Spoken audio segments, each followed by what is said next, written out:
ఏలియా కనపడ్డాడు, కానీ ఏలియా దుప్పటొచ్చి ఎలీషా మీద పడింది.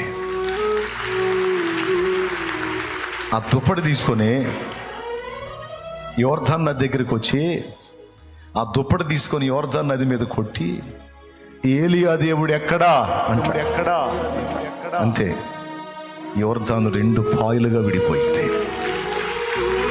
దారి వచ్చింది మధ్యలో.